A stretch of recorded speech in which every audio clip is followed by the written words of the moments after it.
What is going on, everybody? Paul here, coming at you with a crypto coffee update. I actually just recorded a whole version of one and I didn't have my microphone on, but I fixed it, so here we are. First off, I want to say this isn't your regularly scheduled video, and that's because there's just not that much happening between now and January 15th.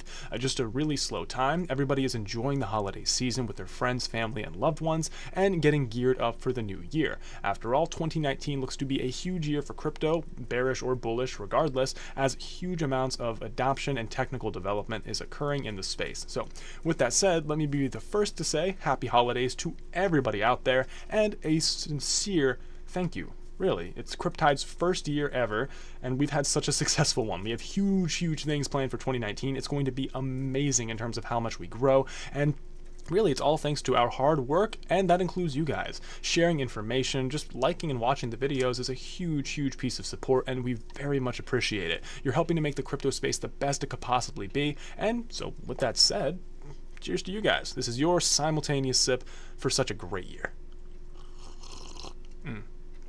Awesome. And we will be seeing you sporadically between now and January 15th, just to keep you up to date. We're not going to leave you hanging after all. So with that said, you have Crypto Panic here in front of you, a fantastic information aggregation source that you too can check out for yourself. It's totally free to use. Just sign up, create an account if you want as well to comment, and get an idea of what's happening in the crypto space. We get a lot, but not all of the crypto news from this resource because it just does such a great job. Casper's really hit it out of the park with this one. So with that said, Ethereum now has an Opera wallet. That's super cool. I'm actually using Opera now just simply because I had a little bit of issues with Brave. It doesn't really save my tabs all the time, kind of weird.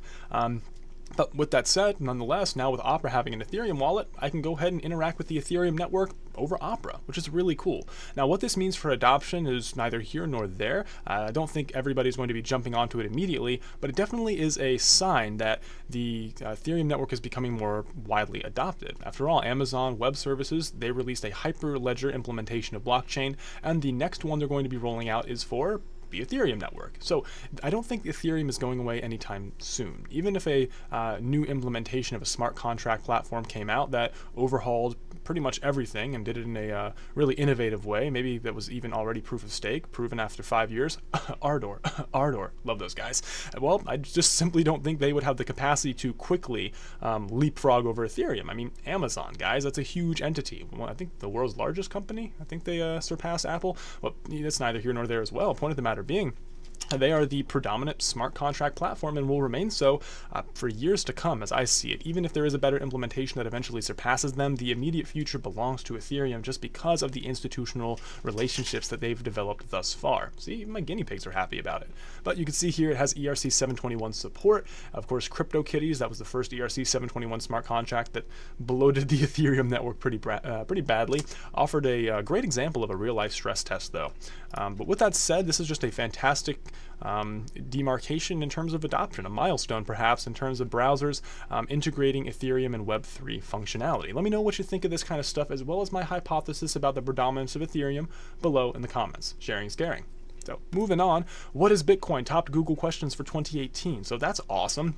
I would have assumed that perhaps it waned maybe halfway through the year. With the holiday season last year, everyone was talking about crypto and Bitcoin. The price was going meteoric, logarithmic, if you will, rising through the roof, maybe even touching the moon as some people saw it. As we began to crash back down to earth in 2018, I would have assumed interest would have waned. However, it seems that people still had the Bitcoin bug in their ear and wanted to know what it was about, with South Africa leading the inquiries. Netherlands and Ghana followed them, followed by Slovenia and then Nigeria. So you can see there's no geographical isolation in terms of inquiry. Really, the world wants to know what Bitcoin is. Now, in terms of America, it goes Hawaii, then California, then Washington, then New York, followed by Nevada. One interesting correlation, and again, correlation doesn't always equal causation, so this is just my off-the-cuff hypothesis. I thought, well, these are kind of more left-leaning liberal areas. I wonder if they're more open to technology in general. They're also more young areas demographically, so it got me thinking maybe it's not so much that, maybe it's the age. Maybe young people want to know about crypto.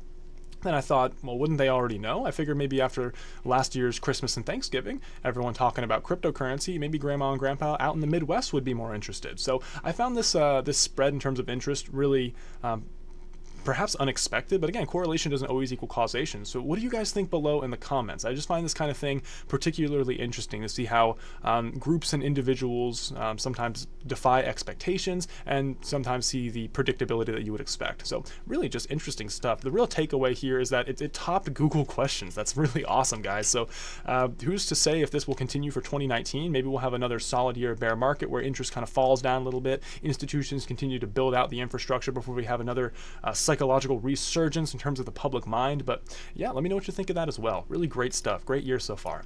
And yeah, TD Ameritrade as well, exploring Ripple for retail investors. That's fantastic. Whether you love or hate Ripple, the fidget spinner cryptocurrency is great for interbank and international payment settlement and transaction finality.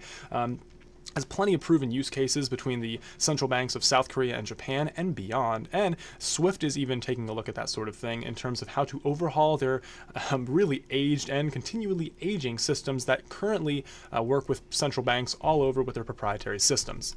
Next up, we have President Trump appointing a Bitcoin proponent as White House Chief of Staff. This is pretty big as I see it.